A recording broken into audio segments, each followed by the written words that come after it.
students. Today I teach you theory of consumer behavior. तो consumer behaviour क्या है? जो कंज्यूमर है उन लोगों का बिहेवियर को हम लोग क्यों जज करेंगे? एक इकोनॉमी में उन लोगों का बिहेवियर को जज करके क्या फ़ायदा है? तो देखो, हम लोगों ने पहले ही पढ़ लिया था थ्योरी ऑफ डिमांड। तो थ्योरी ऑफ डिमांड, उसमें हम लोग ने देखा कि जब कोई चीज़ का प्राइस बढ़ता है तो उसका डिमांड घटता है, और जब कोई चीज़ का प्राइस घटता है उसका डिमांड बढ़ता है। तो हम लोगों को ये समझना है कि एक इंडिविजुअल या एक हाउस होल्ड कैसे अपना परचेसिंग डिसीजन लेता है, या कोई बिजनेस फार्म की तरह से सोचे पॉइंट ऑफ व्यू से, तो वो लोग इस बिजनेस को कैसे आगे लेके जाए थ्रू कस्टमर डिमांड। और जो फर्म कोई भी कमोडिटी को बना रहा है तो उसका प्राइस कैसे वो लोग सेट करेगा, मतलब इफ़ेक्टिव प्राइस कैसे बनेगा कि कंज्यूमर को वो अट्रैक्ट करे। इसलिए हम लोग पढ़ेंगे कंज्यूमर बिहेवियर। तो कंज्यूमर बिहेवियर पढ़ने से पहले हम लोग कुछ चीज़ इसके बारे में जान लेंगे। सबसे पहला बात, व्हाट इज़ यूटिलिटी। अब यूटिलिटी क्या है? मान लो कि तुम्हारे पास एक पेन है। वो पेन तुमको क्या करने में मदद करता है? लिखने में। तो वो पेन तुम्हें यूटिलिटी दे रहा है। अब वो 10 रुपये का पेन है, कोई कोई पेन होता है 10 रुपये का पेन, तो हम लोग वही इस्तेमाल करते हैं ज़्यादातर स्टूडेंट्स लोग। तो उसमें भी बहुत वैरायटी होता है वो 10 रुपये का पेन में। तो तुमको ये लगना चाहिए कि 10 रुपये का पेन है तो 10 रुपये के हिसाब से इसको लिखने में, इस पेन से लिखने में मज़ा आ रहा है। और कोई कोई 10 रुपये का पेन है जिसमें लिखने में उतना मज़ा नहीं आता। तो what is utility? Utility is the power और capacity of a commodity to satisfy human wants. तो यूटिलिटी हम उसी चीज़ को बोलेंगे जिसके अंदर वो पावर रहेगा या कैपेसिटी रहेगा। किस चीज़ का? कस्टमर को सेटिस्फाई करने का। जो कस्टमर का वांट्स है वो उसको सेटिस्फाई कर पाए, उसको हम बोलेंगे कि उस कमोडिटी का utility. Alternatively, utility of a commodity means the amount of satisfaction that a person get from consumption of a goods and services. तो सिमिलर चीज़ हम लोगों को दोबारा बोला गया कि utility of a commodity means the amount of satisfaction that the person get from consumption of a goods and services. So we measure the utility in terms of utils. जैसे हम मेजर करते हैं ना, कोई सामान लेने गए, जैसे हम लोग पटेटो खरीदने गए बाज़ार में, तो हम बोलते हैं कि हम लोगों को 1 किलो दे दीजिए या 2 किलो दे दीजिए। वैसे ही हम लोग जो ऑयल खरीदने जाते हैं, हम लोग बोलते हैं कि हम लोगों को इतना लीटर दे दीजिए, 1 लीटर 2 लीटर। वैसे ही हम लोग यूटिलिटी को मेजर करेंगे यूटिल्स में। अब यूटिलिटी क्या होता है? यूटिलिटी तो हम लोगों ने देखा, तो यूटिलिटी 2 पार्ट में हम लोगों का डिवाइडेड है। क्या? एक है टोटल यूटिलिटी। टोटल यूटिलिटी क्या है? तो इसको हम एक शेड्यूल के थ्रू समझेंगे। जैसे सबको पानी पूरी खाना अच्छा लगता है ना, तो मैंने एग्जांपल दिया पानी पूरी। तो देखो, यूनिट्स ऑफ पानी पूरी कंज्यूम, हम लोगों ने इतना यूनिट्स कंज्यूम किया, 0 1 2 3 4 5 6। और हम लोगों को टोटल सेटिस्फेक्शन कितना मिला? जब हम लोगों ने कुछ कंज्यूम नहीं किया तो हम लोगों का टोटल सेटिस्फेक्शन कुछ नहीं। जब मैंने पहला पानी पूरी खाया उसके बाद हम लोगों को सेटिस्फेक्शन मिला 10। उसके बाद हम लोगों ने जब दूसरा पानी पूरी खाया हम लोगों को सेटिस्फेक्शन मिला 17। तो ये 17 कैसे हुआ? पहले से मिला 10 और दूसरे से मिला 7। तो ये दोनों, जब हम दो कमोडिटी सेम कमोडिटी का ही 2 बार जब मैंने उसको खाया, पहला पानी पूरी उसके बाद 2 मतलब 1+1 दूसरा पानी पूरी, तो दोनों मिला के होता है हम लोगों का 17। सिमिलरली 3, जब हम लोगों ने 3 नंबर पानी पूरी खाया, हम लोगों को टोटल सेटिस्फेक्शन मिला 21। 4, 22, 5, 22, 6, 19। अब समझते हैं, जब हम लोग पानी पूरी जब हम लोग खा रहे थे तो हम लोगों को सेटिस्फेक्शन यहाँ पे जाके हम लोगों का मैक्स हुआ, और उसके बाद हम लोग का टोटल जो यूटिलिटी है वो घट गया। तो हम बोल सकते हैं कि the total utility refers to the total satisfaction derived by the consumer from the consumption of a specific quantity of a commodity। तो हम लोग जो भी कमोडिटी को कंज्यूम कर रहे हैं उसमें से हम लोगों को जो सेटिस्फैक्शन मिल रहा है, जो सेटिस्फैक्शन हम लोग डिराइव कर रहे हैं, उसी को हम बोला जाता है टोटल यूटिलिटी। नॉट दैट कि हमने यहाँ पे जो 1 से लेके 6 तक मैंने यहाँ पे खाया पानी पूरी और हमको टोटल सेटिस्फैक्शन हम लोगों को ये मिला। अब आते हैं मार्जिनल यूटिलिटी में। मार्जिनल का मतलब ही होता है चेंज। मैंने लिखा है ऊपर पे, मार्जिनल का मतलब ही होता है चेंज। तो देखो, मैंने जब कुछ पानी पूरी नहीं खाया, उसके बाद मैंने जब एक पानी पूरी खाया तो मेरा चेंज हुआ, 0 से 1 हुआ, चेंज हुआ, तो मुझे कितना सेटिस्फैक्शन मिला? 10 - 0 होता है 10। उसके बाद मैंने 1 से 2 खाया, 2 नंबर मैं जब पानी पूरी खा रहा हूँ, तब मुझे मिला 17, मतलब 17 - 10 वो हो गया 7। 3 नंबर जब हम लोगों ने खाया तब हम लोगों को मिला टोटल यूटिलिटी 21, मतलब 21 - 17 मतलब 4। उसके बाद 1 सिमिलरली, उसके बाद हम लोगों का 22 और 22, उसके बाद हम लोगों का एमयू हो गया 0। और उसके बाद जब हम लोगों ने 6 नंबर पानी पूरी खाया तो हम लोगों को 19 - 22 तो हो गया हम लोगों का नेगेटिव -3। तो मार्जिनल यूटिलिटी जो है वो नेगेटिव हो जाता है, क्योंकि नॉर्मल तुम चीज़ देखो ना, तुम एक ही चीज़ को अगर कंटिन्यूसली तुम कंज्यूम करते हो, कंटिन्यूसली इस पॉइंट पे, इस पॉइंट पे, इस पॉइंट पे, इस पॉइंट पे तुमने कंज्यूम किया, तो धीरे धीरे तो हम लोगों का जो उस चीज़ का यूटिलिटी है वो मुझे धीरे धीरे कम अच्छा लगने लगता है।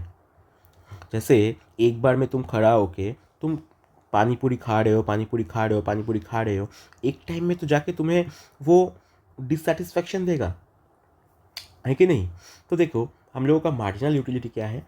मार्जिनल यूटिलिटी मतलब चेंज। तो मार्जिनल यूटिलिटी क्या होता है? Marginal utility refers to the additional utility derive from the consumption of an additional unit of commodity. तो एडिशनल कोई भी यूटिलिटी जो हम लोगों को मिल रहा है एडिशनल यूनिट ऑफ कमोडिटी से, जो कि हम लोग ने आगे आगे खाते चले गए, 1 से 2, 2 से 3, 3 से 4, 4 से 5, 5 से 6। तो हम लोगों को जो एडिशनल यूटिलिटी मिलता है तो उसी को हम बोलते हैं मार्जिनल यूटिलिटी। और यहाँ पे TU मतलब टोटल यूटिलिटी, MU मतलब मार्जिनल यूटिलिटी। तो हम ये बोल सकते हैं कि जब हम लोगों का टोटल यूटिलिटी यहाँ पे TU = M1 plus MU1 plus MU2, उसके बाद MU3, MU4, MU5, तो यहाँ पे मैंने इसलिए MUnth लिखा, मतलब जो मैंने 6 नंबर तक कंज्यूम किया। यहाँ पे जितना भी रहेगा हम लोग उसका nth टर्म दे देंगे लास्ट में। तो देखो, अगर हम लोगों ने TU को, मैंने बोला है TU, देखो पहले हम लोगों का था 10, इसको जोड़ो कितना आएगा? 17। देखो यहाँ पे 17 लिखा है, इसको प्लस कर दो सिंपली। उसके बाद यहाँ पे 17 आया, तो उसके बाद एडिशनल करो, 17 + 4, यहाँ से मेरा 17 आया था, 17 + 4 कितना होता है? 17 + 4 21, 21 + 1 कितना होता है? 22, 22 + 0 कितना होता है हम लोगों का? 0। 22 - 3 देखो हो गया 19। तो ऐसे आ जाता है हम लोगों का टी यू। सिमिलरली अगर हम लोग एम यू निकालेंगे तो T U N minus T U N minus one, और ये जो है delta T U divided by delta quantity. Delta भी मतलब होता है चेंज, कितना हम लोगों का चेंज हो रहा है कंजम्पशन में। अब नेक्स्ट टॉपिक पे आते हैं, relationship between total utility and marginal utility.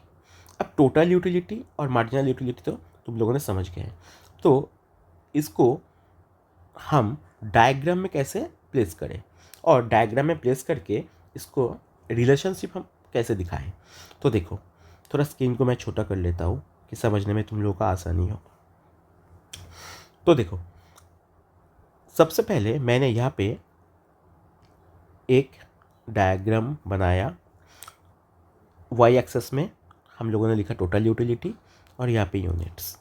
उसके बाद यहाँ पे मैंने ठीक उसके नीचे दूसरा डायग्राम बनाया जहाँ पे हम मेजर कर रहे हैं मार्जिनल यूटिलिटी वाई एक्सेस पे, और एक्स एक्सेस पे फिर से हम लोगों का यूनिट। तो देखो, टोटल यूटिलिटी धीरे धीरे बढ़ते चला गया, उसके बाद जाके एक जगह पे वो मैक्स हुआ, उसके बाद जाके वो डिक्लाइन हो गया, और हम लोग का जो मार्जिनल यूटिलिटी है वो धीरे धीरे डिक्लाइन कर गया। अब देखो, थ्रू शेड्यूल 10 से 17, 17 से 21, 21 से 22, उसके बाद 22, उसके बाद देखो डिक्लाइन कर गया टी यू। तो हम लोग का पहले इंक्रीज़ हुआ, उसके बाद एक जगह पे स्टेबल हुआ, उसके बाद डिक्रीज़ कर गया। और हम लोग का एम यू देखो, पहले से ही हम लोग का डिक्रीजिंग ऑर्डर में वो चल रहा है, पहले से ही डिक्रीजिंग ऑर्डर में चल रहा है वो। तो देखो 10 से उसके बाद डिक्रीज़ होके यहाँ पे हुआ 0, उसके बाद वो नेगेटिव में चल गया। तो थ्रू उस शेड्यूल को जब हम डायग्राम में प्लेस करेंगे तो देखो, जब हम लोग का पहले एम यू ग्रेटर देन 0, क्योंकि हम लोग का जो मार्जिनल यूटिलिटी है वो 0 से देखो वो ऊपर है, यहाँ पे वो 10 है, यहाँ पे वो 10 है, इस पॉइंट तक वो हम लोग का टी यू इंक्रीज कर रहा है, तब तक हम लोग का मार्जिनल यूटिलिटी पॉजिटिव में है। उसके बाद जब हम लोगों का टी यू मैक्स टच कर जाता है, टी यू जब हम लोगों का मैक्सिमम हो जाता है, तब हम लोग का एम यू हो जाता है 0। तो देखो यहाँ पे 5 पे वो 0 हो गया। उसके बाद जब हम लोग का T U total utility decrease होने लगता है, उसके बाद एम यू हम लोगों का नेगेटिव हो जाता है। तो ये हुआ हम लोगों का रिलेशनशिप। अब इसी चीज़ को अगर मुझे एक्सप्लेन करने बोले हम लोग कैसे करेंगे? As long as M U is positive, T U is increase. तो जब हम लोग का एम यू पॉजिटिव था, टी यू इंक्रीज कर रहा था, इस पोर्शन को बोल रहा है वो लोग, इस पोर्शन को देखो टी यू इंक्रीज कर रहा है और एम यू हम लोग का पॉजिटिव भी है। व्हेन टी यू मैक्स, इस पोर्शन को बोल रहा है when T U max M U 0। उसके बाद व्हेन टी यू डिक्रीज, जब टी यू डिक्रीज करने लगा तब एम यू हो गया हम लोगों का नेगेटिव, इस पोर्शन का बात बोल रहा है। और T U never be negative, T U कभी भी वो नेगेटिव नहीं हो सकता, ये बात को ध्यान में रखते हुए चलना। तो ये हो गया हम लोगों का relationship between total utility and marginal utility. तो ये जो क्वेश्चन है, ये जो रिलेशनशिप है, ये हम लोगों का वेरी वेरी वेरी इंपॉर्टेंट है। इसका स्क्रीनशॉट ले लो, अच्छी तरह से इसको याद करना। कोई भी डाउट है, कोई भी प्रॉब्लम यहाँ तक? ओके, हम बढ़ते हैं नेक्स्ट टॉपिक पे, जो कि है हम लोगों का law of diminishing marginal utility. इसको हम फुल स्क्रीन कर लेते हैं। तो law of diminishing marginal utility क्या है? अब तुम मुझे बताओ, जो मैंने पहले बोला, तुमने एक पानी पूरी खाया, उसके बाद दोबारा पानी पूरी खाया, उसके बाद 3 बार खाया, 4 बार खाया, ऐसे करते करते करते करते तुम खाते गए। एक टाइम में तो तुम्हें लगेगा कि ये मुझे सेटिस्फेक्शन नहीं दे रहा है, ये मेरा जो सेटिस्फेक्शन है वो धीरे धीरे पानी पूरी के ऊपर से मेरा घट रहा है, मतलब वो यूटिलिटी तुम्हें नहीं दे रहा है। तो इसी को बोला जाता है law of diminishing marginal utility. तो law of diminishing marginal utility state that as more and more unit of commodity are consumed, marginal utility derived from every additional unit must decline. जब हम कोई भी कमोडिटी को ज़्यादा से ज़्यादा consume करते हैं तो उस कमोडिटी हम लोगों को जो यूटिलिटी देता है वो धीरे धीरे डिक्लाइन कर जाता है, एक एडिशन मतलब वन सक्सेसिव एडिशनल यूनिट के साथ साथ। तो ये तो एक है लॉ। तो कोई भी जो लॉ होता है वो तो ऐसे ही नहीं बनता, उसका तो कुछ ना कुछ तो एजम्पशन रहेगा ही रहेगा। जैसे तुम पकड़ के चलो, तुम संडे को खाए, संडे को एक बार पानी पूरी खाए, उसके बाद तुम मंडे को खाए, ठीक है, उसके बाद तुम सीधा चल गए फ्राइडे तब खाए। तो तुम्हें तो लगेगा कि भाई जो संडे मंडे दोनों खाए, उसके बाद जो तुमने नहीं खाया, उसके बाद तो तुमको लगेगा कि फ्राइडे खाने के बाद ना पानी पूरी मुझे सेटिस्फाई कर रहा है। तो ऐसा नहीं, उसे कंटिन्यूअसली हम लोगों को खाते चलना है एक ही टाइम पे, एक स्पेसिफिक पीरियड के अंदर। तो देखो यहाँ पे क्या बोला, तो एजम्पशंस क्या है, this law is based on some assumptions. The utility can be measured in terms of unit. तुम्हें एक यूनिट में मेजर करना पड़ेगा, ऐसे मेजर करने से नहीं चलेगा कि मुझे हाँ चलो अच्छा लग रहा है, ऐसे नहीं। The marginal utility of money is constant.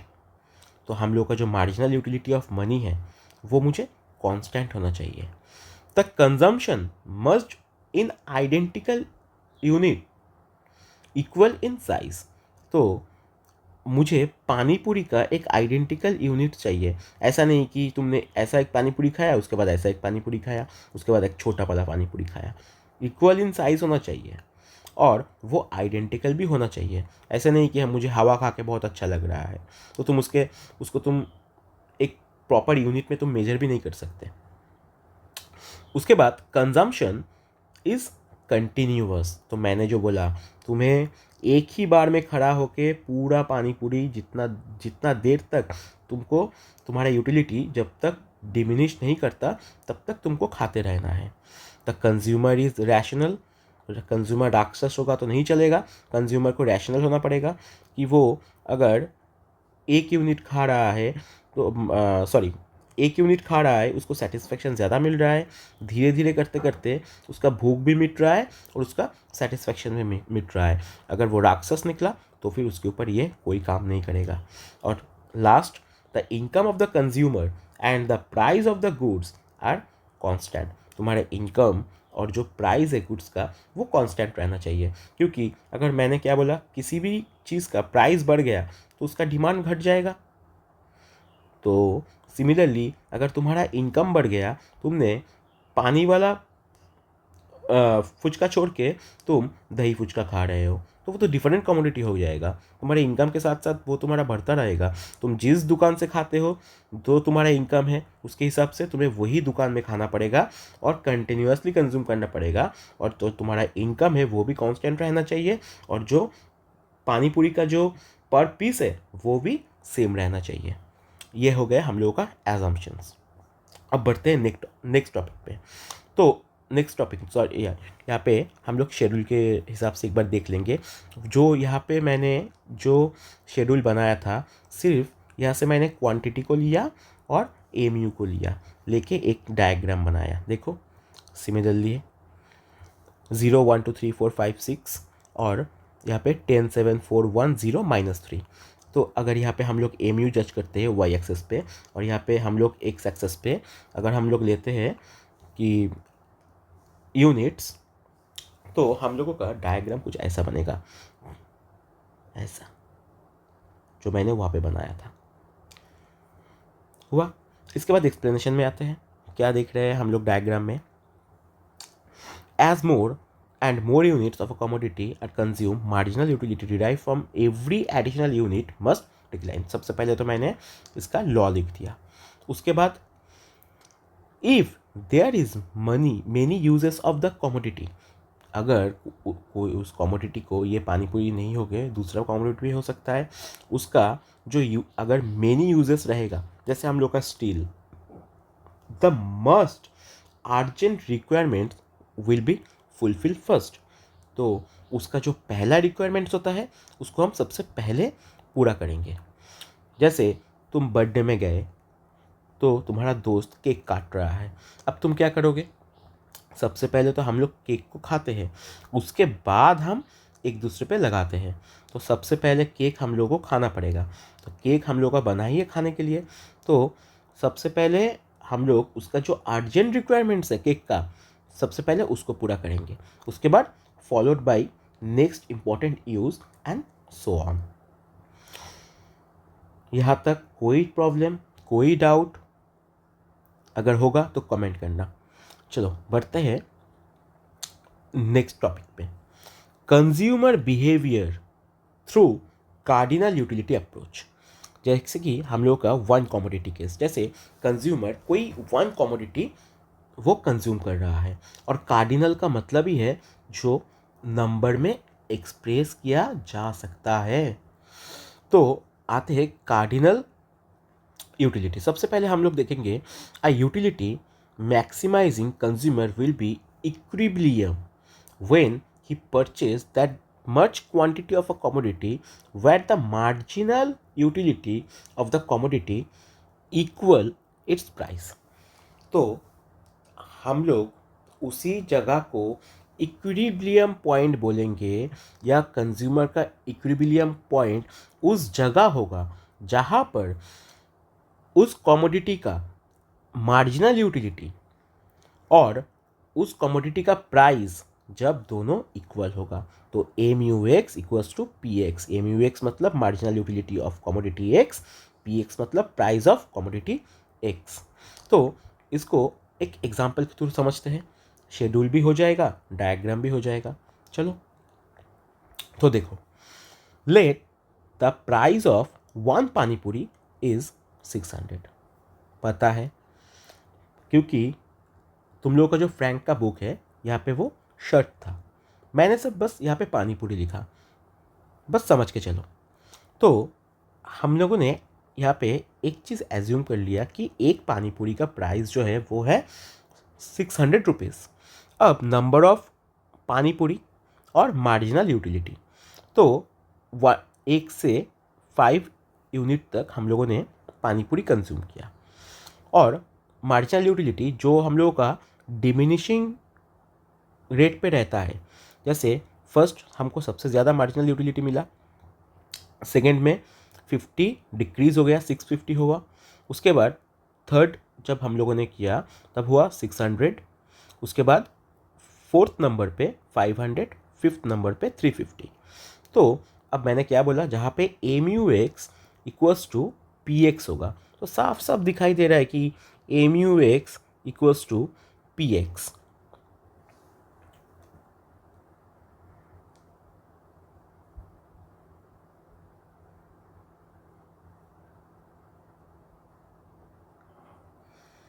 तो हम लोगों को देखने के लिए मिल रहा है कि 3 यूनिट्स पे हम लोगों को 600 जो उसका प्राइस है, मतलब M U X equals to P X. तो थर्ड नंबर यूनिट जब हम लोग कंज्यूम कर रहे हैं तब हम लोगों का मार्जिनल यूटिलिटी और प्राइस दोनों सेम हो रहा है। तो सर जो ऊपर में है 700 और 650 वो क्या है? वो तुम्हें ज़्यादा मार्जिनल यूटिलिटी दे रहा है, जिसको हम बोलते हैं सरप्लस, मतलब M U X greater than P X. और जो सर नीचे हो रहा है उसको क्या बोलेंगे? वो है हम लोगों का डेफिसिट, जहाँ पे मार्जिनल यूटिलिटी कम है उसका प्राइस से, मतलब M U X less than P X. तो सबसे पहले जब 700 एंड 650 था तब हम लोगों को मार्जिनल यूटिलिटी ज़्यादा मिल रहा था प्राइस के कंपैरिजन में, और जो डेफिसिट पोर्शन है उसमें हम लोगों को मार्जिनल यूटिलिटी कम मिल रहा है प्राइस के मुकाबले में। किसका price? Price of x commodity, कोई भी कॉमोडिटी का हम एक्स पकड़ लिए। तो कहाँ पे मुझे इक्विलिब्रियम मिल रहा है, जो मेरा कंडीशन है वो सेटिस्फाई कर रहा है 3 नंबर पॉइंट पे, मतलब थर्ड यूनिट ऑफ कंजम्पशन में, जहाँ पे हम लोगों का प्राइस और हम लोगों का मार्जिनल यूटिलिटी दोनों सेम है। तो अब बढ़ते हैं डायग्राम की तरफ। तो देखो हम लोग का प्राइस तो है कांस्टेंट, इसलिए मैंने यहाँ पे ऐसे खींच लिया। उसके बाद हमें कहाँ पे मिला, 3 नंबर पानी पूरी जब हम लोग खा रहे थे, तो हम लोग का मार्जिनल यूटिलिटी जो हम लोग का एमयू कर्व ऐसे जाएगा। इसका जो ऊपर पोर्शन मैंने मार्क किया ये हो जाता है हम लोग का कंज्यूमर सरप्लस, और जो इसका ये वाला पोर्शन है नीचे वाला ये होता है कंज्यूमर डेफिसिट। और जो ई पॉइंट में एक दूसरे को इंटरसेक्ट कर रहा है इसको बोलते हैं हम कंज्यूमर इक्विलिब्रियम पॉइंट, जहाँ पे price equals to marginal utility. अब इसका भी कुछ एजम्पशंस आता है क्या, देखो law of diminishing marginal utility should operate. तो यहाँ पे law of diminishing marginal utility operate होना चाहिए। मतलब मैंने क्या बोला, सेम चीज़, ये 2 नंबर पॉइंट में भी मैंने सेम चीज़ बोला, कंज्यूमर शुड बी रैशनल, कि तुम्हें एक चीज़ मतलब ज़्यादा अगर तुम कंज्यूम करोगे तो तुम्हें वो यूटिलिटी नहीं देगा। Consumer should be rational, consumer राक्षस नहीं होना चाहिए। Consumers income is given and constant, तो कंज्यूमर का जो इनकम है वो गिवन एंड कांस्टेंट होना चाहिए। इसको एक्सप्लेन कैसे करें, देखो लेट द प्राइस ऑफ 1 पानी पूरी बी 600, मैंने पहले ही बोला था। It the above case when consumer consume 3rd unit of पानी पूरी, he or she gets equal satisfaction which is 600, where P equals to mu। Second point क्या है, at any point above E, जहाँ पे ये जो पॉइंट है above E के ऊपर कोई भी पॉइंट पे above E mu greater than P, जहाँ पे मुझे मार्जिनल यूटिलिटी ज़्यादा मिल रहा है प्राइस के मुकाबले, जिसको हम बोलेंगे सरप्लस। और लाइकवाइज एनी पॉइंट बिलो ई, जो हम लोगों का ये वाला हिस्सा है, यहाँ पे कोई भी पॉइंट हो सकता है, यहाँ पे हम लोगों को मार्जिनल यूटिलिटी कम मिल रहा है और प्राइस उसका ज़्यादा है, जिसको हम बोलेंगे डेफिसिट। अब 2 और मोर कमोडिटी के केस में क्या होगा, जैसे अभी तक हम लोग कंज्यूम कर रहे थे सिर्फ पानी पूरी, यहाँ पे हम 2 चीज़ कंज्यूम करेंगे, एक तो पानी पूरी और दूसरा रसगुल्ला। तो यहाँ पे देखो हम लोगों को तो पता है ना कि कब सेटिस्फाई करता है, मतलब इक्विलिब्रियम पॉइंट कब होता है, जब हम लोगों का MU X equals to P X होगा। अब दूसरा भी कमोडिटी रहेगा, वहाँ पर भी अगर दूसरा कमोडिटी को वाई पकड़ते हैं और पहला को एक्स पकड़ते हैं, तो इसलिए मैंने MU X equals to P X करा, और यहाँ पे M U Y equals to P Y. तो ऐसे हम लिख सकते हैं कि M U X divided by P X और equals to M U Y divided by P Y equals to M U पर यूनिट ऑफ मनी, जो कि law of equi marginal utility को बोल रहा है। जैसे कोई भी चीज़, जैसे मेरे पास 40 रुपीज़ है, तो इस 40 रुपीज़ में हम लोग क्या किए, 20 रुपये का पानी पूरी खाया और 20 रुपये का हम लोगों ने रसगुल्ला खाया, तो दोनों से ही मुझे इक्वल यूटिलिटी मिला। तो इक्वी मार्जिनल यूटिलिटी क्या होता है, तो law of equi marginal utility state that the consumer will distribute his income between two goods, between the goods in such a way that the utility derived from last rupee spent on each good is equal। तो ऐसे हम लोगों को, कोई भी consumer को ऐसे अपना पैसा खर्चा करना पड़ेगा जहाँ पे वो कंज्यूमर जब लास्ट उसका पैसा जितना उसके पास बचा है स्पेंड करेगा, वो उसका जो यूटिलिटी मिल रहा है उसका इक्वल होगा, मतलब M U equals to price होगा, मार्जिनल इक्वल्स टू प्राइस। तो यहाँ पे देखो हम लोगों ने मान लिया कि we assume that the consumer want to spend ₹40 on 2 commodity, जो कि है एक्स और वाई, मतलब पानी पूरी और rasgulla. The price of x 5 and y ₹10। तो मैंने क्या पकड़ा था कि x जो है हम लोगों का पानी पूरी है और y जो है हम लोगों का रसगुल्ला है। तो x पानी पूरी 5 रुपया पीस और y 10 रुपया पीस। तो इसके बाद हम लोग एक शेड्यूल बनाते हैं जो कि हम लोग कंज्यूम कर रहे हैं 1 से लेके 6 यूनिट तक। इसका MUX हम लोग को दे रहा है 50, 45, 40, 35, 30, 25 और y 80, 70, 60, 50, 40, 30। ये भी हम लोगों का डिमिनिशिंग रेट पे है, अपना लॉ को फॉलो कर रहा है MU। उसके बाद MUX डिवाइडेड बाई PX मतलब 50, इसका पर प्राइस क्या है 5 करके, तो 50 डिवाइडेड बाई 5 जो है 10। उसके बाद 45 डिवाइडेड बाई 5 9, 40 डिवाइडेड बाई 5 8, ऐसे करते करते 7, 6, 5। और इसका भी सिमिलरली 80 डिवाइडेड बाई 10, क्योंकि इसका पर प्राइस था 10 रुपया। 80 डिवाइडेड बाई 10 जो कि है 8, 70 डिवाइडेड बाई 10 7।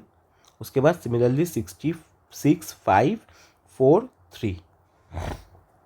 अब यहाँ पे कंडीशंस देखो कि हम कौन सा कॉम्बिनेशन को चूज करें जहाँ पे मुझे इक्विलिब्रियम मिले, इक्विलिब्रियम पॉइंट मिले।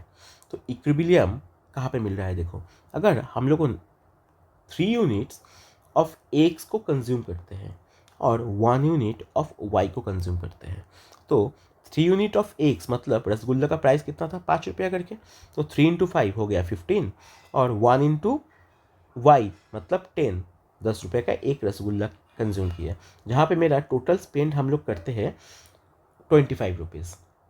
उसके बाद लेकिन 25 मेरा बजट कितना था, मुझे कितना खर्चा करना है 40, इसको हम अटेंड, जो मेरा अभी भी तो मुझे कुछ ना पैसा तो बच रहा है, 15 रुपीज़ अभी भी मेरा बचा हुआ है। तो ठीक है, उसके बाद देखते हैं 4 यूनिट ऑफ एक्स मतलब 4 5 ज़ा 20 और 2 यूनिट्स ऑफ वाई 2 10 ज़ा 40, सॉरी 2 10 ज़ा 20, टोटल दोनों मिला के हो रहा है 40। उसके बाद ये तो सेटिस्फाई कर रहा है।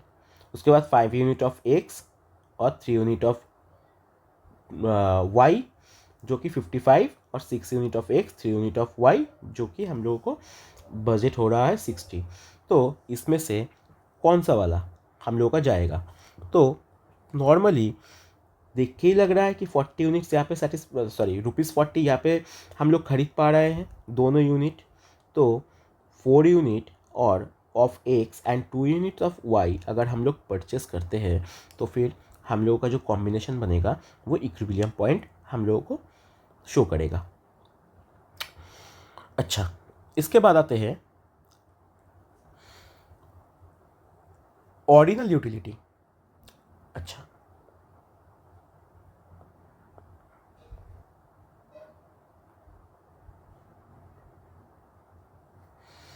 तो मैंने बताया कि ऑर्डिनल यूटिलिटी जो है, ऑर्डिनल का मतलब होता है रैंक।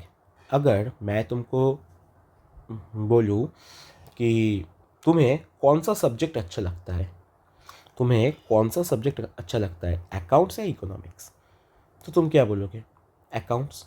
तो तुमने उसको कुछ नंबर से दिखाया नहीं, तुम जो सब्जेक्ट तुम्हें अच्छा लगता है तुमने बस उसका नाम पहले बोला।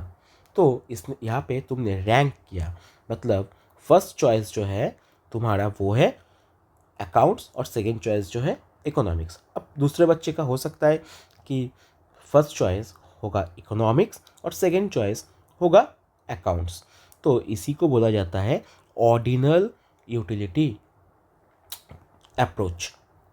तो ऑर्डिनल यूटिलिटी अप्रोच में हम लोग क्या देखेंगे, इंडिफरेंस कर्व। तो इंडिफरेंस कर्व क्या होता है, according to this theory utility can not be measured in quantitative terms. तो कार्डिनल में हम लोग क्वांटिटिव टर्म में मेजर करते थे थ्रू नंबर, और यहाँ पे हम लोग नंबर के थ्रू इसको मेजर नहीं कर सकते। It can only be compared with each other as more utility. जैसे मैंने बोला तुम्हें अकाउंट्स पढ़ना अच्छा लगता है या इकोनॉमिक्स पढ़ना अच्छा लगता है, लेस यूटिलिटी और सेम यूटिलिटी, कि हमें सर अकाउंट्स पढ़ना ज़्यादा अच्छा लगता है इकोनॉमिक्स के कंपैरिजन में, या मुझे इकोनॉमिक्स पढ़ना अच्छा लगता है अकाउंट्स के कंपैरिजन में, या मुझे दोनों पढ़ना ही अच्छा लगता है। बट इट इज़ रैंकेबल, हम इसको रैंक दे सकते हैं। इसके बाद आते हैं इंडिफरेंस कर्व में। तो इंडिफरेंस कर्व ये है क्या? An indifference curve shows various combination of two goods which gives equal amount of satisfaction to consumer। हम लोगों का जो इंडिफरेंस कर्व है वो वेरियस गुड्स का कॉम्बिनेशन है, जहाँ पे मैं जो भी गुड्स कंज्यूम करूँ, या तो मैं पानी पूरी कंज्यूम कर रहा हूँ या तो मैं रसगुल्ला कंज्यूम कर रहा हूँ, तो इन लोगों ये दोनों को मैं ऐसा अमाउंट में कंज्यूम करूँगा या इतना यूनिट कंज्यूम करूँगा दोनों को मिला के, कि मुझे जो भी मैं कंज्यूम करूँ, जितना कॉम्बिनेशन में मेरा बने, जैसे पानी पूरी 2 और रसगुल्ला 3, मेरा सेटिस्फेक्शन इक्वल होगा, या मेरा पानी पूरी 1 रसगुल्ला 4, मेरा सेटिस्फेक्शन इक्वल होगा। तो ऐसे करके हम लोग कंज्यूम करेंगे, जहाँ पे मेरा जो वेरियस कमोडिटीज़ हम लोग जो कंज्यूम कर रहे हैं उसका सेटिस्फेक्शन हम लोगों को इक्वल मिले। जैसे इस शेड्यूल में मैंने दिखाया कॉम्बिनेशन ABCD, मतलब क्या, हम लोग ये दोनों जो हम लोगों का कॉम्बिनेशन है पानी पूरी और रसगुल्ला का, हम लोग एक साथ ही कंज्यूम कर रहे हैं। तो पहला कॉम्बिनेशन में हम लोग 1 पानी पूरी और 10 रसगुल्ले खाए, दूसरा कॉम्बिनेशन में 2 पानी पूरी और 7 रसगुल्ले खाए, तीसरा कॉम्बिनेशन में C कॉम्बिनेशन में हम लोग 3 पानी पूरी और 5 रसगुल्ले खाए, और D कॉम्बिनेशन में हम लोग 4 रसगुल्ले और 4 पानी पूरी खाए। अब आते हैं मार्जिनल रेट ऑफ सब्स्टिट्यूशन, जिसको हम बोलते हैं MRS। ये MRS क्या होता है? Marginal rate of substitutions is the rate at which the consumer is willing to sacrifice one goods। जैसे कि मान लो वो सैक्रिफाइस कर रहा है यहाँ पे वो रसगुल्ले को for another without changing the level of satisfaction। वो पानी पूरी देखो ज़्यादा वो कंज्यूम कर रहा है और सैक्रिफाइस कर रहा है रसगुल्ले को, लेकिन उसका जो सेटिस्फेक्शन लेवल है, ये जो कॉम्बिनेशन है, ये कॉम्बिनेशन तो हम लोगों को सेम सेटिस्फेक्शन दे रहा है। तो इसका फॉर्मूला अगर बोला जाएगा तो sacrifice divided by gain, sacrifice divided by gain. तो देखो, जब ये ए कॉम्बिनेशन को देखो, 1 पानी पूरी एंड 10 रसगुल्ला, तो वाई एक्सेस में मैंने मेजर किया रसगुल्ले को और एक्स एक्सेस में पानी पूरी को। तो 1 पानी पूरी एंड 10 रसगुल्ला मेरा बना। उसके बाद सेकेंड कॉम्बिनेशन 2 पानी पूरी और 7 रसगुल्ला, तो 2 पानी पूरी एंड 7 रसगुल्ला। कॉम्बिनेशन C 3 पानी पूरी एंड 5 रसगुल्ला, 3 पानी पूरी एंड 5 रसगुल्ला। उसके बाद कॉम्बिनेशन D 4 दोनों ही 4 कंज्यूम कर रहे हैं, तो 4 तो हम लोगों का जो इंडिफरेंस कर्व बनता है वो हम लोगों का ऐसा बनता है, जो कि कोई भी पॉइंट ABCD, कोई भी पॉइंट पे हम लोगों को इक्वल सेटिस्फेक्शन लेवल प्रोवाइड करता है। उसके बाद हम लोग आते हैं इंडिफरेंस मैप। ये इंडिफरेंस मैप क्या होता है सर? अरे हम लोगों ने जो IC कर्व बनाया, इसी को ही अगर हम मल्टीपल बना देंगे तो हम लोगों का बन जाएगा इंडिफरेंस कर्व। तो देखते हैं कैसे। Indifference map is a group और set of indifference curve, each one of which represent a given level of satisfaction। तो जैसे IC कर्व 1 2 3 4, ये हम लोगों को जो सेटिस्फैक्शन इंडिविजुअल IC कर्व है जो हम लोगों को सेटिस्फैक्शन दे रहा है। हुआ। इसके बाद आते हैं इसका प्रॉपर्टीज़ में, properties of indifference curve, very very important.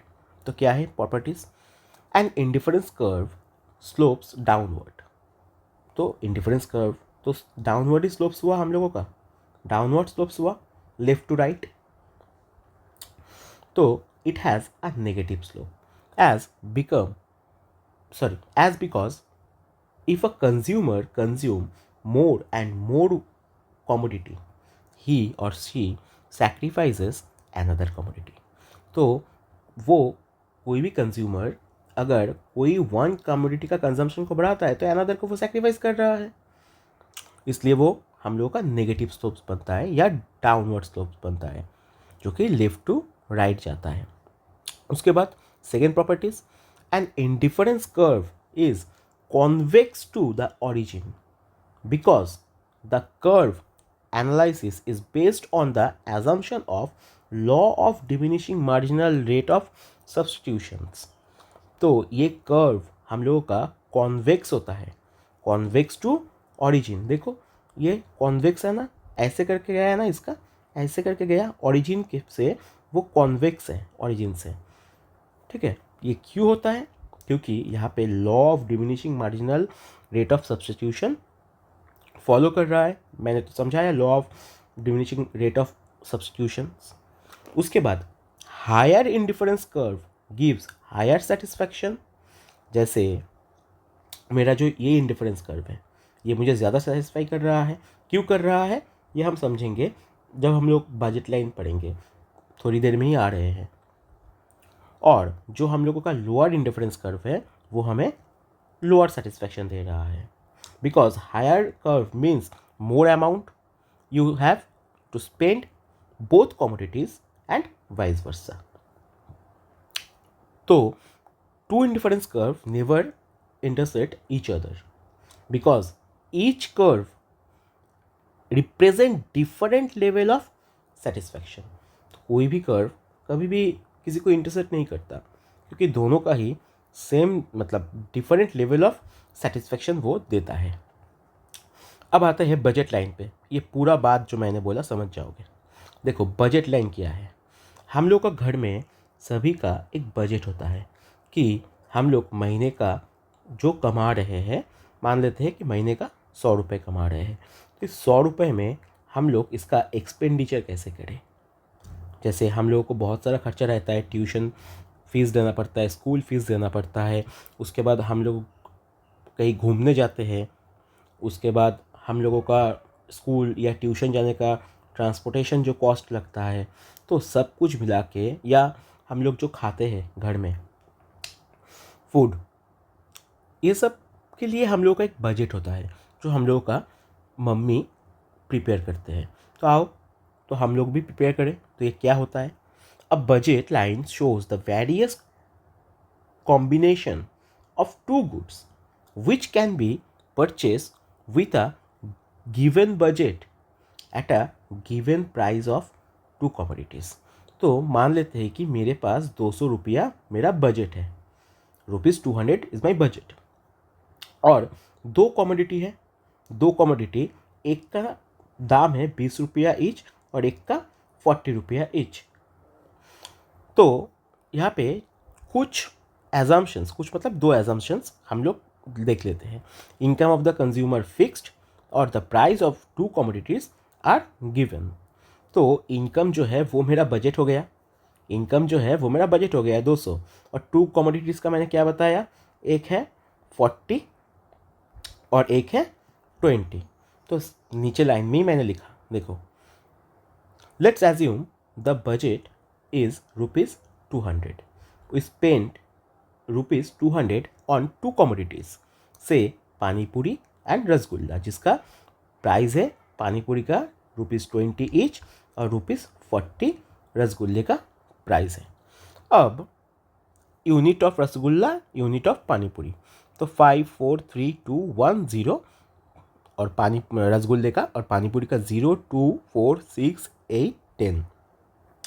मेरे पास दो है, देखो 5 रसगुल्ला अगर हम खाते हैं और कोई भी अगर हम लोग पानी पूरी नहीं खाते तो फिर हम लोग का बजट बनता है 200, 5 इंटू 40 200।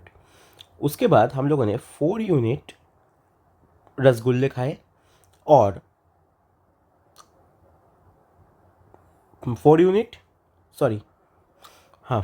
हम लोगों ने रसगुल्ले खाए और 2 यूनिट्स हम लोगों ने पानी पूरी। तो 4 4 ज़ा 160, 4 4 ज़ा 16 और 0 ऐड करके 160 और 220 ज़ा 40, तो हो जाता है 160 और 40 प्लस करो 200। ऐसे सेम कॉम्बिनेशन 3 इंटू 40 और 4 इंटू 20 और 2 इंटू 40, 6 इंटू 20। और लास्ट में देखो हम लोग रसगुल्ला कुछ नहीं खा रहे हैं, 0 रसगुल्ला और 10 पानी पूरी खा रहे हैं जो कि 20 रुपीज़ करके है, तो हो गया 200। तो मेरा बजट भी फुलफिल हो रहा है, इसलिए हम लोग का बजट लाइन ऐसे डाउनवर्ड एक कर्व बनता है। इसके बाद हम लोग आते हैं इसका प्रॉपर्टीज़ में। तो इसका प्रॉपर्टीज़ क्या है? ए, ये तो है एक नेगेटिव स्लोप से, दूसरा इट्स अ स्ट्रेट लाइन। अब वेरी वेरी इंपॉर्टेंट टॉपिक और हम लोगों का आज का लास्ट टॉपिक है जो कि कंज्यूमर इक्विलिब्रियम हम लोग देखेंगे थ्रू इंडिफरेंस कर्व अप्रोच। तो इंडिफरेंस कर्व अप्रोच के साथ हम लोग कंज्यूमर का इक्विलिब्रियम पॉइंट हम लोग देखेंगे। तो कहाँ पे वो कंज्यूमर अपना पैसा मतलब MU equals to P X उसका हो रहा है। तो देखो सबसे पहले कंज्यूमर इक्विलिब्रियम। तो consumer attain his equilibrium when he maximise his satisfaction given his income and price of two commodity. तो कंज्यूमर वही जगह पे अपना इक्विलिब्रियम पॉइंट बनाएगा जहाँ पे उसका सेटिस्फैक्शन भी मैक्सिमम हो, उसका गिवन इनकम वो स्पेंड कर पा रहा है इसके ऊपर, जो दो कमोडिटी का हमें प्राइस गिवन होगा। अब इसका कंडीशंस क्या है? सबसे पहले MRS equals to MRS XY, X एक कमोडिटी वाई एक कमोडिटी, जो कि इक्वल्स टू होगा PX बाई PY। मतलब साफ साफ यही है कि हम लोग का जो मार्जिनल रेट ऑफ सब्स्टिट्यूशन है जो कि है हम लोगों का एक्स और वाई कमोडिटी का, ठीक है, वो हम लोगों का स्लोप्स ऑफ आईसी कर्व है, स्लोप्स ऑफ आईसी कर्व। तो हम लोग जो आईसी कर्व जो बना रहे हैं ऐसे करके, इस कर्व क्या है, वो क्या है हम लोगों का, वो है हम लोगों का MRS और XY मतलब पानीपुरी और रसगुल्ला। और PX बाई PY का मतलब क्या होता है? स्लोप्स ऑफ बजट लाइन, जो हम लोगों ने बजट लाइन खींचा यहाँ पे। और दूसरा हम लोग का कंडीशन क्या है? IC should be convex to the point of origin. तो हम लोगों का जो इंडिफरेंस कर्व है वो हम लोग का कॉन्वेक्स में ऑरिजिन के ऊपर कॉन्वेक्स रहेगा। तो हम लोग ड्रॉ करते हैं, जैसे हम लोगों ने एक वाई एक्सेस और एक्स एक्सेस, तो वाई एक्सेस में मैंने लिया रसगुल्ला और एक्स एक्सेस में लिया पानीपुरी। उसके बाद हम लोग क्या करेंगे? हम लोग एक बजट लाइन ऐसे खींचेंगे, हुआ। उसके बाद ये हम लोग एम अमाउंट या एम यूनिट ऑफ हम लोग रसगुल्ला कंज्यूम कर रहे हैं और एन यूनिट ऑफ हम लोग पानीपुरी कंज्यूम कर रहे हैं। उसके बाद ये एक चला गया हम लोग का आईसी कर्व नीचे से। इसके बाद इस बजट लाइन को टच करते हुए आईसी कर्व 2 गया और थर्ड जो हम लोग का इंडिफरेंस कर्व 3 है वो जो 2 है ठीक उसके ऊपर में है। उसके बाद हम यहाँ पे एक पॉइंट बनाते हैं और यहाँ पे एक पॉइंट बनाते हैं और इसको यहाँ पे बनाते हैं B और बजट लाइन का नाम दे देते हैं KL और ये जो इक्विलिब्रियम पॉइंट है इसको हम देते हैं T। उसके बाद आता है हम लोग का यहाँ पे तो मैंने बोल ही दिया D। अब इसको एक्सप्लेन करते हैं। देखो, in the above diagram the consumer cannot purchase any combination which lies to right of budget line जो कि है KP इन सच कंडीशन D। तो हम लोगों के पास तो बजट ही है 200 रुपये का, हम लोग के पास बजट है 200 रुपये का। तो मैंने क्या बोला था कि हायर IC मतलब हायर सेटिस्फैक्शन, क्योंकि यहाँ पे मान लो कि जो IC कर्व है ये 500 अमाउंट का है, हम लोग का बजट से ऊपर है। तो अगर तुम्हारे पास 200 की जगह 500 रहेगा तो तुम तो ज़्यादा सेटिस्फैक्शन तुम्हें मिलेगा ही। तुम मेला गए घूमने, तुम 200 रुपये लेके गए और 500 रुपया लेके गए, तो तुम किससे खुश होगे? 500 रुपया खर्चा करके, क्योंकि तुम ज़्यादा और कुछ खरीद पाओगे या तुम और बेहतर कुछ खरीद पाओगे। और जो हम लोग का lower IC curve gives lower satisfaction, मतलब तुम्हारे पास 100 है तो तुम्हें 100 रुपया लेके जाना है, तो तुम 200 रुपया लेके जाने वाले थे तो अब तुम 100 रुपया लेके जा रहे हो, तो तुम्हारा तो सेटिस्फैक्शन डिक्रीज करेगा ही। इसलिए मैंने बोला था कि हम बजट लाइन के साथ इसको समझेंगे। उसके बाद on the another hand the combination inside the budget line such point A is within his reach but gives lesser satisfaction. तो तुम्हारे पास जो ये जो बजट लाइन जो IC कर्व जो है, तुम अगर इसको करते हो तो ये जो हम लोग का पोर्शन बच जाता है, तो तुम तो 100 रुपया खर्चा कर रहे हो, तुम्हें सेटिस्फैक्शन कहाँ मिल रहा है? तुम्हारे पास तो बजट तो है 200 का, तुम्हारे पास 200 का बजट है और तुम 100 रुपया खर्चा कर रहे हो, तुम्हें कहाँ मिल रहा है सेटिस्फैक्शन, जो कि हम लोग A पॉइंट में अचीव किए। उसके बाद at the point of T the slopes of price line and indifference curve IC2 are equal and the same line MRS XY decreasing at equilibrium। तो यही यहाँ पे बोल रहा है कि जो हम लोगों का कंडीशन क्या था कि हम लोगों का marginal rate of substitution of commodity XY, जो कि हम लोगों का स्लोप्स ऑफ IC कर्व है, तो स्लोप्स ऑफ IC कर्व है वो किससे इक्वल हो रहा है? स्लोप्स ऑफ बजट लाइन, जो कि हम लोगों का PX/P1 है। तो ये जो हम लोग का बजट लाइन है 200 रुपये का, तो ये जो IC कर्व 2 जा रहा है वो T पॉइंट पे इक्वल हो रहा है, और जो कि हम लोगों का सेकेंड कंडीशन भी फुलफिल कर रहा है कि IC should be convex to the point of origin. तो ये तो कॉन्वेक्स है ही। तो इसके थ्रू हम लोगों ने कंज्यूमर इक्विलिब्रियम के थ्रू कंज्यूमर इक्विलिब्रियम हम लोगों ने इंडिफरेंस कर्व के थ्रू हम लोगों ने निकाला। तो इसी के साथ होता है हम लोगों का कंज्यूमर बिहेवियर चैप्टर ख़त्म। कोई भी डाउट, कोई भी प्रॉब्लम, कोई भी दिक्कत होगा तो कमेंट सेक्शन में मुझे लिखो। चलो गुड बाय। अगर नोट्स चाहिए तो व्हाट्सअप कर दो। Thank you.